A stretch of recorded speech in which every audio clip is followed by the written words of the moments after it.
Selamat petang, salam sejahtera. Terima kasih kerana bersama dengan saya di Nazilin Unity Channel. Saudara-saudara sekalian, beberapa hari selepas tindakan Syed Saddiq Syed Abdul Rahman meninggalkan kerajaan perpaduan pimpinan Anwar Ibrahim, akhirnya mereka menerima balasannya. Ini balasan yang diterima oleh Parti Muda. Dan tentunya ini mungkin diharapkan oleh ahli-ahli atau akar umbi yang ada dalam PH. Kerana menurut komen yang kita baca di dalam ruangan komen, mereka kata Parti Muda lupa daratan. Seperti kacang lupakan kulit. Dulu mereka bertanding kerana dengan Asian daripada DAP dan juga Parti Amanah. Sepatutnya 6 kerusi yang mereka tandingi itu perlu ditandingi oleh DAP ataupun Amanah.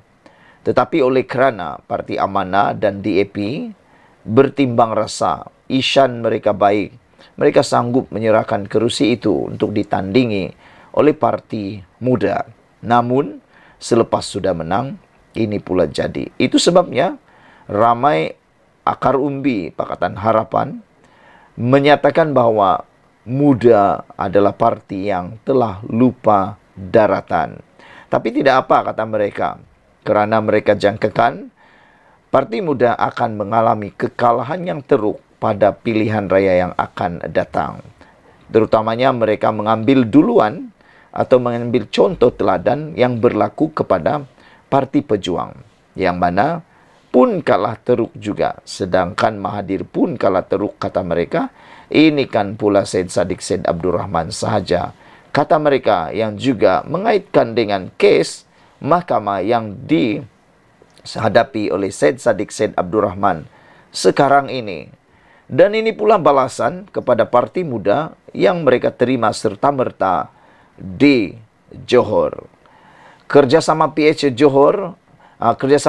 Johor Muda kini ditamatkan serta-merta. Kerjasama dengan adun Parti Ikatan Demokratik Malaysia Muda yang mewakili Puteri Wangsa Amira Aisyah Abdul Aziz dengan Pakatan Harapan PH Johor ditamatkan berkuat kuasa serta-merta. Cubit pihak kanan, pihak kiri pun terasa.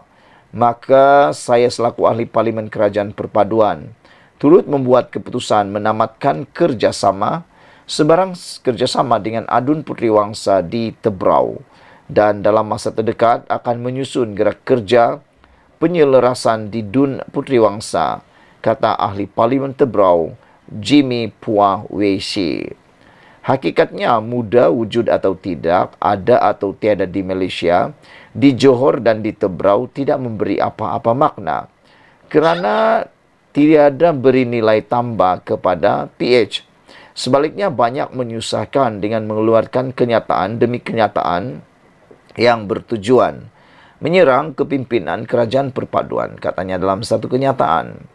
Kenyataan Puah dibuat susulan pengumuman Presiden Muda Syed Saddiq Syed Abdul Rahman yang memutuskan untuk tidak lagi menyokong kerajaan perpaduan ekoran keputusan mahkamah yang melepas tanpa membebaskan timbalan Perdana Menteri Datuk Seri Ahmad Zahid Hamidi dari 47 pertuduhan berhubung Yayasan Akal Budi.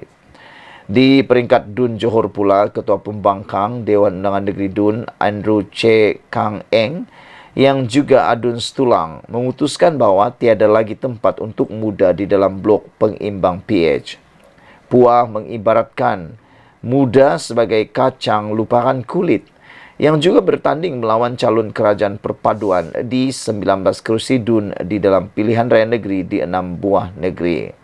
Untuk rekod, Puteri Wangsa ialah satu-satunya Dewan Undangan Negeri yang dimenangi di peringkat negeri oleh Muda di dalam pilihan raya negeri Johor ketika masih bekerjasama dengan PH. Sekian dulu untuk kali ini. Jangan lupa tinggalkan komen anda. Sila tekan butang subscribe. Kita jumpa lagi. Bye-bye. Selamat malam, salam sejahtera. Terima kasih kerana bersama dengan saya di Nazilin Unity Channel. Saudara-saudara sekalian, kata Isham Jalil, beliau kata, kerajaan yang ada sekarang ini, kerjasama antara Pakatan Harapan dan BN adalah kerjasama yang hanya melibatkan pembentukan kerajaan dan ia tidak melibatkan pilihan raya, kata beliau. Namun demikian, satu perkara yang terlupa oleh Isham Jalil ialah UMNO sudah pernah bertanding solo pada PRU 15 yang lalu. Isham Jalil sudah lupakah perkara itu? Yang mana UMNO kalah teruk pada waktu tersebut. Nak lagikah mencuba? Kita sebenarnya mahu juga melihat sejauh mana UMNO masih boleh menang. Adakah kalau UMNO bergerak solo seperti yang dikehendaki oleh Isham Jalil ini, UMNO masih mampu dapat 30 kerusi seperti sekarang? Ataupun jangan-jangan nak dapat 10 pun belum tentu lagi tanpa kerjasama daripada Pakatan Harapan. Sebagai rentetan tidak setuju dengan langkah UMNO ada hubungan bersama dengan DAP melalui PH, ahli MT UMNO Isham Jalil yang sebelum ini menjangkakan beliau akan dipecat dalam waktu terdekat ini, turut menyarankan agar parti itu bertanding secara solo dalam PRU akan datang. Katanya UMNO dan PH hanya boleh bekerjasama untuk membentuk kerajaan, tetapi tidak ketika bertanding dalam pilihan raya. Isham yang merupakan bekas pegawai khas Najib Razak juga mengingatkan bahawa yang di Pertuan Agong hanya menitahkan pembentukan kerajaan perpaduan dengan PH, bukan bergabung dalam pilihan raya. Justru itu, menurut beliau, terutama selepas keputusan buruk diterima UMNO pada PRN 6 negeri baru-baru ini, parti itu perlu bertanding secara solo tanpa apa-apa kerjasama dengan PH dalam pilihan raya selepas ini. Benarkah UMNO mahu memperoleh keputusan lebih baik? Benarkah UMNO mampu memperoleh keputusan lebih baik jika bertanding secara solo? Persoalan ini perlu dijawab oleh Isham Jalil. Benarkah UMNO mampu memperoleh keputusan lebih baik jika bertanding secara solo? Dalam hal ini, Isham agaknya lupa bahawa UMNO melalui BN telah pun bertanding secara solo pada PRU 15 November 2022 yang lalu. Namun terbukti akhirnya melalui pertembungan 3 penjuru yang melibatkan PH dan PN, bertanding secara solo tidak mendatangkan hasil yang baik kepada Barisan Nasional.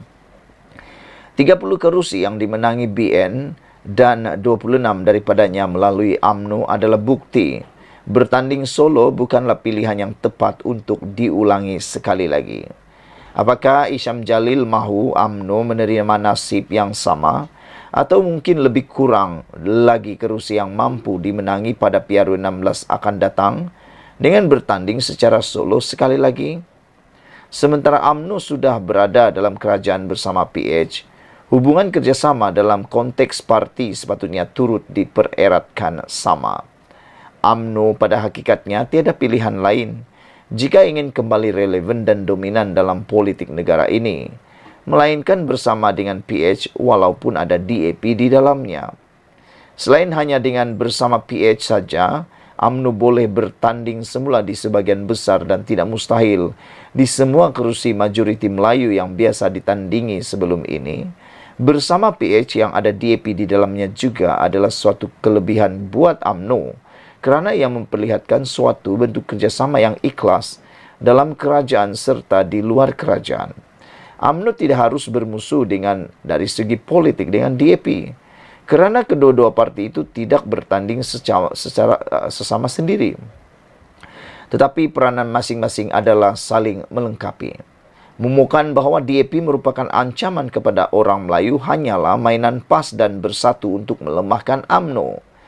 Sejak bersama dalam kerajaan perpaduan ini telah terbukti DAP langsung tidak memberi ancaman, malah akur dengan kedudukan agama Islam, hak istimewa orang Melayu, bahasa Melayu, raja-raja Melayu dan lain-lain lagi sebagaimana sedia termaktub dalam perlembagaan negara. Apa yang perlu dilakukan dalam tempoh masa masih ada sekitar 4 tahun lagi sebelum PRU 16 akan datang ialah UMNO harus memperhebatkan lagi siri-siri penerangan untuk memberi kefahaman berkenan bentuk kerjasama baru dengan PH itu, di samping memperkukuhkan lagi kedudukan parti. Jika itu dapat dilakukan di samping berjaya memperlihatkan hasil kesepakatan yang baik dengan PH yang ada DAP bersamanya dalam mengurus kerajaan, UMNO pasti akan diterima kembali oleh orang Melayu. Selain UMNO harus berusaha meyakinkan orang Melayu bahwa DAP bukanlah ancaman, di waktu yang sama DAP juga mesti sentiasa menampilkan wajah yang tidak memberi kebimbangan kepada orang Melayu itu sendiri. Harus juga disedari, PAS dan Bersatu bukanlah parti yang lebih baik berbanding UMNO daripada segi perjuangan untuk membela orang Melayu dan rakyat berbilang kaum di negara ini.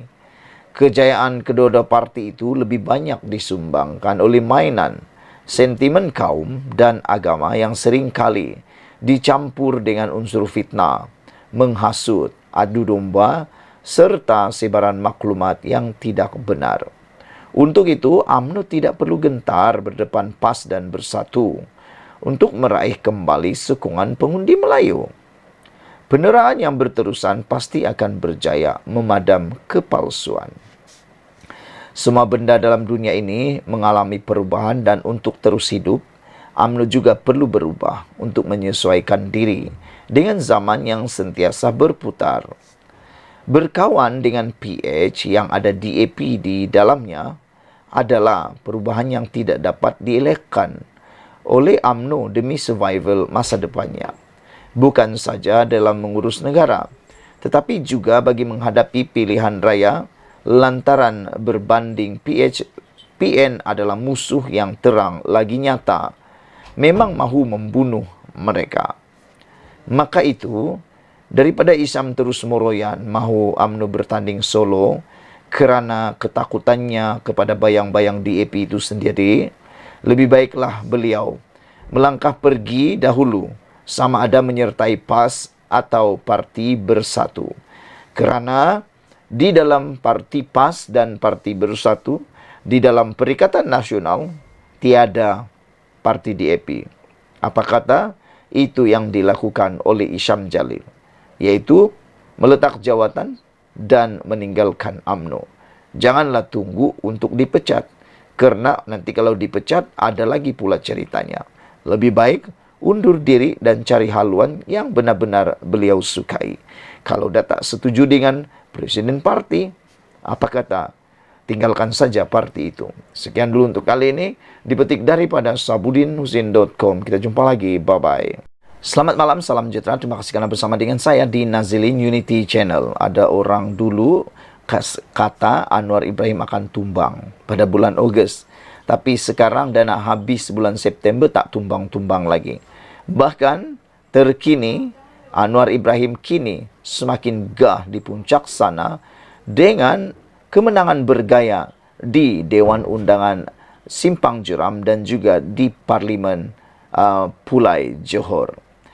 Namun demikian, hari ini kita nak bercakap tentang subsidi bersasar yang mana ada orang kata boleh menyebabkan Anwar Ibrahim mengorek kubur sendiri. Namun demikian, sebenarnya semua itu adalah bohong dan tidak benar. Kerana menurut Menteri Ekonomi Malaysia iaitu Rafizi Ramli, subsidi bersasar tidak akan buat kerajaan jatuh. Keputusan kerajaan untuk melaksanakan subsidi bersasar sebagai sebahagian daripada rancangan Malaysia ke-12 mungkin memberi kesan secara politik. Langkah itu boleh meningkatkan inflasi dan kos hidup yang boleh digunakan oleh pembangkang untuk mengasak kerajaan pimpinan Anwar Ibrahim. Bagaimanapun, tulang belakang di sebalik rancangan itu, iaitu Menteri Ekonomi Rafizi Ramli percaya langkah tidak popular itu perlu dan Anwar tidak menggali kubur sendiri.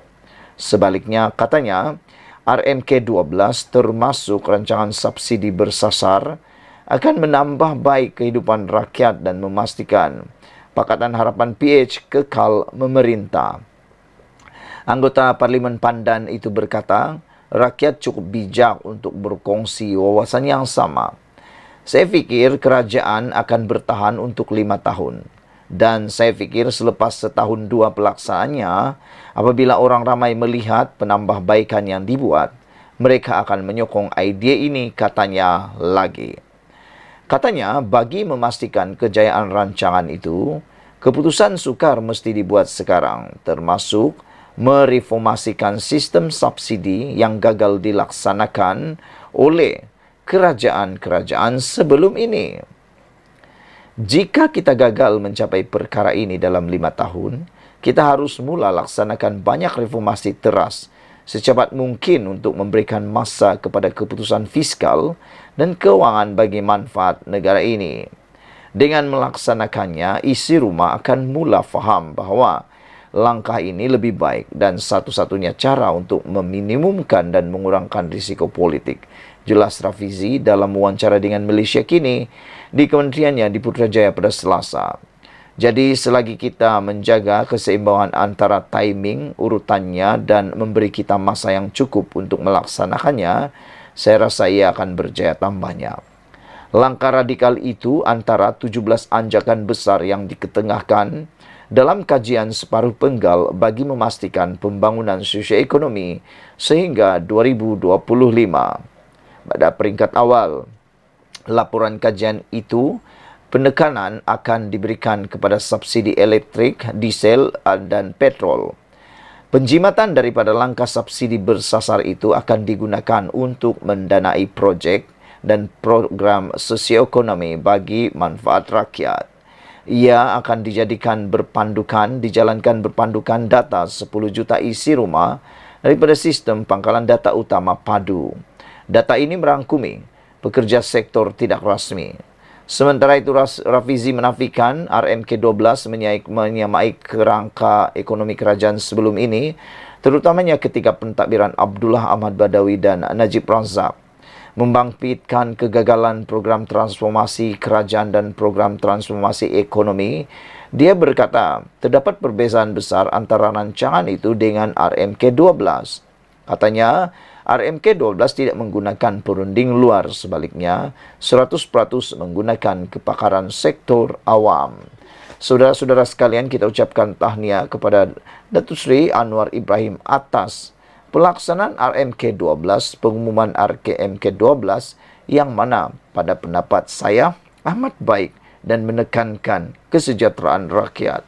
Oleh sebab itulah, saya bersetuju dengan apa yang dikatakan oleh Rafizi Ramli. Subsidi bersasar tidak akan buat kerajaan jatuh. Sekian dulu untuk kali ini. Jangan lupa tinggalkan komen Anda. Sila tekan butang subscribe. Kita jumpa lagi. Bye-bye. Selamat petang. Salam sejahtera. Terima kasih kerana bersama dengan saya di Nazilin Unity Channel.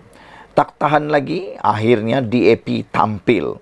Memberi ulasan, memberi jawapan, menemplak Isham Jalil atas tindakan beliau mempersoalkan UMNO yang bekerjasama dengan DAP semasa pilihan raya. Hari ini, DAP melalui Anthony Lok mengatakan bahawa itu Isham Jalil cakap, bukan UMNO. Setiausaha Agung DAP Anthony Lok berkata, cadangan supaya UMNO bertanding sendirian dalam pilihan raya adalah pendapat pemimpin parti itu Isham Jalil semata-mata. Itu Isham Jalil cakap, bukan UMNO cakap, kata beliau.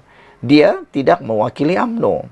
Dia hanya salah seorang pemimpin sahaja, kata Lok dalam sidang media di sebuah hentian bas stesen LRT di Ibu Negara hari ini. Dia mengulas mengenai kenyataan Isham bahawa yang di Pertuan Agong hanya menitahkan pembentukan kerajaan dengan Pakatan Harapan PH, bukan bergabung dalam pilihan raya. Kenyataan itu dikeluarkan selepas UMNO hanya menang 19 kerusi, walaupun bertanding di lebih 108 kerusi Dewan Undangan Negeri Adun dalam pilihan raya di 6 negeri.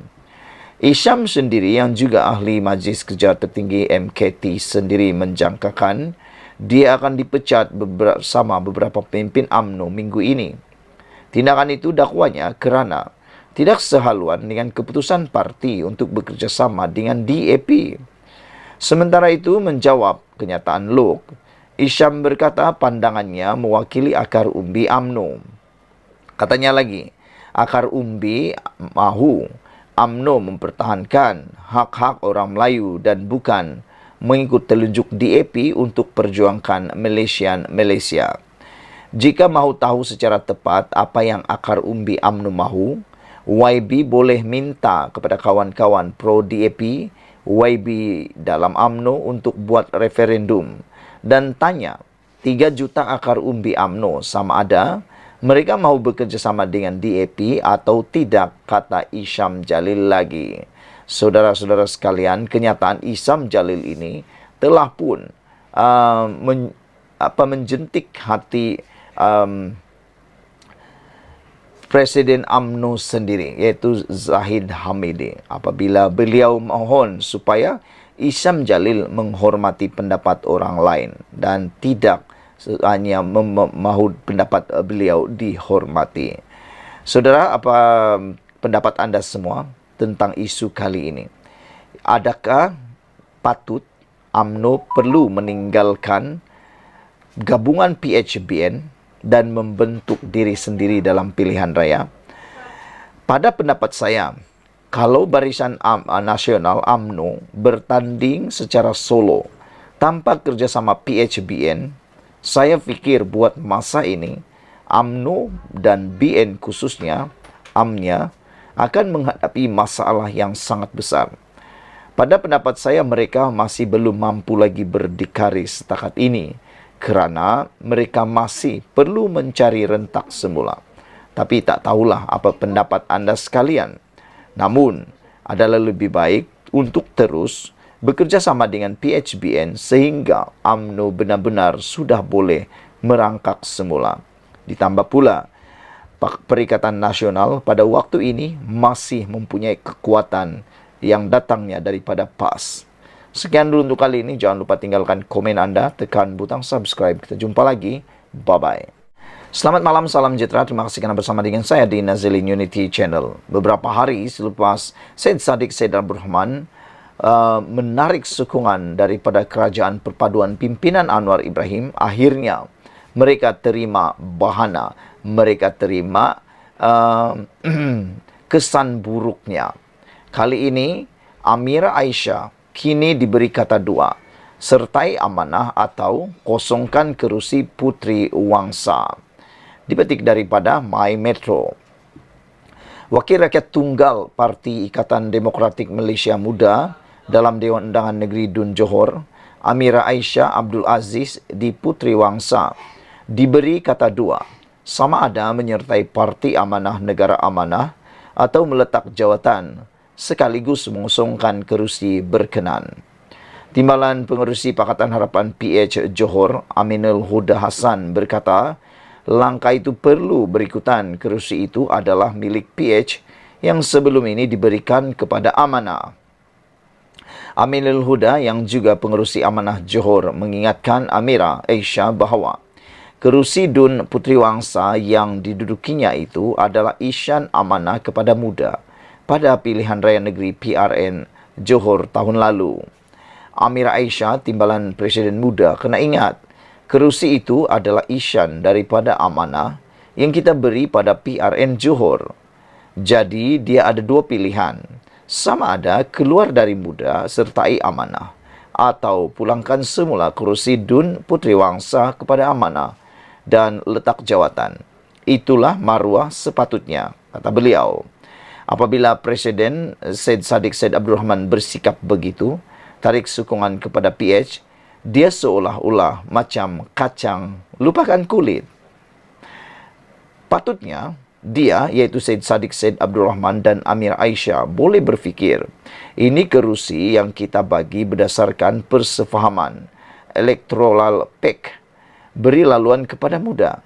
Namun dia buat tindakan sedemikian rupa, sepatutnya dia ada maruah, katanya ketika dihubungi. Isnin lalu, muda dilaporkan tidak lagi berada dalam blok pembangkang, iaitu blok pengimbang PH di Johor, selepas memutuskan kerjasama dan keluar daripada gabungan politik itu. Ia susulan Presiden Muda Syed Saddiq Syed Abdul Rahman yang juga ahli Parlimen Muar dilaporkan secara rasmi mengumumkan keluar daripada blok kerajaan untuk menjadi pembangkang sebagai kuasa ketiga. Syed Saddiq berkata, ia sebagai protes terhadap keputusan pembebasan timbalan Perdana Menteri Datuk Seri Dr. Ahmad Zahid Hamidi yang dilepaskan daripada 47 pertuduhan rasuah, pecah amanah dan pengubahan wang haram sebagai permulaan menormalisasikan rasuah. Semalam, Amira Aisyah yang juga timbalan Presiden Muda diumumkan bukan lagi duduk dalam blok PH di Dun Johor.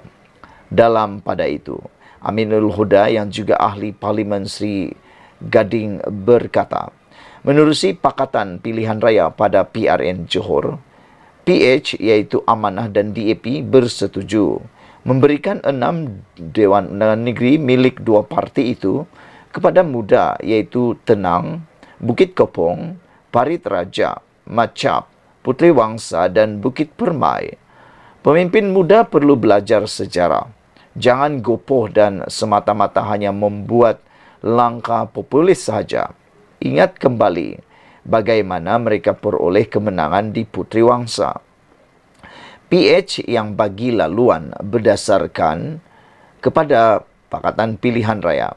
Tetapi sekarang mereka mengkhianati kami selepas tarik sokongan kerajaan perpaduan, katanya lagi.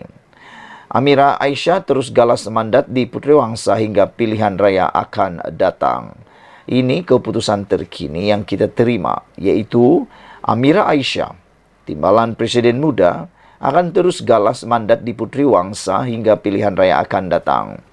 Beliau berkata, saya akan menggalas mandat yang diberikan rakyat sebagai ahli Dewan Undangan Negeri Adun Puteri Wangsa sehingga pilihan raya akan datang. Tegas beliau. Beliau yang mengesahkan tidak lagi berada bersama Pakatan Harapan di blok pengimbang kerajaan berkata, keputusan itu adalah selari seperti yang ditetapkan presidennya, Syed Saddiq Syed Abdul Rahman, Ahad lalu yang parti itu tidak lagi bersama PHBN dalam kerajaan perpaduan. Menurutnya, sebagai wakil muda di Johor, beliau tidak lagi akan berkongsi blok yang sama dengan PH dan atau BN. Apa maksudnya untuk kedudukan kerusi Puteri Wangsa? Bagi Dewan Undangan Negeri Dun Johor, kedudukan sebelum ini untuk PH dan Muda adalah blok pengimbang kerajaan. Sekian dulu untuk kali ini. Jangan lupa tinggalkan komen Anda, tekan butang subscribe. Kita jumpa lagi. Bye-bye. Selamat petang, salam sejahtera. Terima kasih karena bersama dengan saya di Nazilin Unity Channel. Saudara-saudara sekalian, dipetik daripada Sabudin.com, Isham Jalil memang patut dipecat daripada UMNO. Sebelum kita teruskan ulasan kali ini, jangan lupa tinggalkan komen Anda, tekan butang subscribe. Saudara-saudara sekalian, sejak belakangan ini ada seorang pemimpin daripada UMNO yaitu Isham Jalil begitu lantang mempertikaikan keputusan-keputusan dan juga cuba memberikan pendapat peribadi beliau yang mana ia turut mencuit Zahid Hamidi. Isham Jalil memang patut dipecat daripada UMNO. Apa pendapat Anda semua? Tidak pasti sejauh mana benarnya Isham Jalil, ahli MT UMNO, dipecat dalam masa terdekat ini. Sejauh ini, ia hanya sekadar dakwaan Isham berdasarkan cakap dengarnya semata-mata. Dalam catatan di media sosialnya, Isham dipetik sebagai berkata, saya dengar minggu ini ada beberapa lagi ahli UMNO akan dipecat. Dalam mesyuarat nanti, ada ura-ura kata nama saya pun mungkin tersenarai. Berdasarkan catatannya itu, segala kemungkinan beliau dipecat daripada UMNO itu tidak lebih hanyalah suatu andaian semata-mata sahaja. Begitupun sebagai ahli MT UMNO, tindakan beliau menyanggah keputusan parti berkenan hubungan dengan PH dan yang ada DAP di dalamnya adalah suatu keterlanjuran yang serius. Isham sepatutnya membangkitkan perkara itu dalam mesyuarat MT UMNO. Dalam hal ini, tidak diketahui sama ada beliau pernah membangkitkannya ataupun tidak dalam mesyuarat MT UMNO. Kiranya beliau pernah membangkitkannya dan ia ditolak secara majoriti oleh MT UMNO. Beliau patut dan perlu akur dengan keputusan tersebut. Kerana itulah hukum demokrasi dalam berorganisasi, di mana keputusan majoriti hendaklah dihormati serta diakuri. Jika terus tidak setuju juga, adalah tidak wajar terus mencecah secara terbuka. Pilihan seterusnya jika tidak setuju dengan keputusan majoriti ialah meletak jawatan sebagai ahli MT. Pun begitu, jika Hisham tidak pernah membangkitkan isu hubungan UMNO dengan PH, khususnya dengan DAP, di dalam mesyuarat MT Parti, sebaliknya hanya berani bercakap di luar melalui saluran media sosialnya sendiri. Ini bermakna beliau memang secara sengaja mengundang surat pemecatan hadir ke pintu rumahnya. Lagi pula, keputusan UMNO bekerjasama dengan PH telah lama dibuat, iaitu pada November 2022. Sebaik saja berakhirnya PRU 15 lalu. Apakah ketika itu Hisham ada membuat bantahan? Bukankah waktu itu beliau merupakan ketua penerangan UMNO? Kenapa tidak letak jawatan dalam jawatan lantikan presiden itu jika tidak setuju dengan hala tuju baru UMNO sejak awal lagi? Oleh kerana Hisham turut bertanding menawarkan diri untuk mengisi salah satu kerusi MT dalam pemilihan UMNO kemudiannya, yaitu pada Mac 2023. Pemahaman paling mudah ialah beliau dianggap bersetuju dengan hala tuju UMNO ketika itu yang sudah pun menjalin kerjasama dengan PH. Soal pokoknya di sini, kenapa baru sekarang beliau mahu bersuara menyangga? Apakah Hisham ada terkecil hati kerana UMNO tidak memilihnya sebagai calon dalam PRN Negeri Selangor baru-baru ini? Dalam berparti atau berorganisasi, bukan tidak boleh bersuara, tetapi selagi saluran rasmi untuk beliau berbuat demikian masih terbuka, saluran itulah yang patut digunakan. Tidak tahulah, mungkin Hisham sengaja mengenepikan saluran rasmi itu, sebaliknya memilih saluran terbuka agar beliau boleh dipecat oleh UMNO. Tak mustahil juga tindakannya mendedahkan berkenan cakap dengar pemecatannya itu dengan tujuan agar beliau boleh dipecat oleh UMNO. Tidak mustahil juga tindakannya mendedahkan berkenan cakap dengar pemecatannya itu dengan tujuan agar beliau lebih cepat diambil tindakan. Jika begitu, beliau memang patut dipecat dan Zahid Hamidi tidak harus berfikir dua kali lagi. Lagi disimpan entah apa-apa lagi onarnya selepas ini. Sedangkan UMNO perlu bersatu hati untuk berdepan musuh politik utamanya, yaitu bersatu dan PAS dalam banyak lagi cabaran perjuangan yang lebih getir di masa depan. Ditulis oleh sabudinhusin.com. Sekian dulu untuk kali ini. Jangan lupa tinggalkan komen anda, tekan butang subscribe. Kita jumpa lagi. Bye-bye. Selamat petang, salam sejahtera. Terima kasih kerana bersama dengan saya di Nazlin Unity Channel. Akhirnya, perkara ataupun berita yang kita tunggu-tunggu berkaitan dengan Sanusi Maknur, iaitu Menteri Besar Kedah pada waktu ini, diumumkan oleh SPRM. Sebelum kita teruskan ulasan kali ini, jangan lupa tinggalkan komen anda, tekan butang subscribe. Saudara-saudara sekalian, perkara yang kita tunggu-tunggu akhirnya kunjung tiba juga, yaitu menurut Azam Baki, Ketua Pengarah SPRM, mengatakan bahwa SPRM akan memanggil Sanusi selewat-lewatnya minggu depan. Suruhanjaya Pencegahan Rasuah Malaysia SPRM akan memanggil Menteri Besar Kedah Datuk Seri Muhammad Sanusi Maknur selewat-lewatnya minggu depan bagi melengkapkan kertas siasatan berhubung isu kecurian unsur nadir bumi REE di Bukit Enggang Si Kedah. Saudara, selepas pilihan raya 6 buah negeri baru-baru ini, ramai netizen mula mempersoalkan kes tersebut. Ada yang kata konon ia telah terhenti. Ada yang kata konon tahniah kepada Sanusi kerana sepertinya tidak lagi diteruskan. Namun demikian, semua telahan itu, semua kata-kata itu kini menjadi bohong. Kerana akhirnya apa yang diberitakan hari ini ialah SPRM sah akan memanggil Sanusi selewat-lewatnya minggu depan bagi mendapatkan kelengkapan atau melengkapkan kertas siasatan berhubung isu kecurian unsur nadir bumi REE di Bukit Enggang Si Kedah. Ini makna kata memang SPRM akan menyiasat walaupun pilihan raya telah selesai. Seperti mana yang telah dikatakan oleh Saifuddin Nasution Ismail apabila beliau kata, walaupun PRK atau PRN telah selesai, kes ini tidak akan dibiarkan tertutup, kata beliau lagi. Inilah yang kita mau. Dah dimulakan siasat sampai habis, supaya tiada yang teraniaya.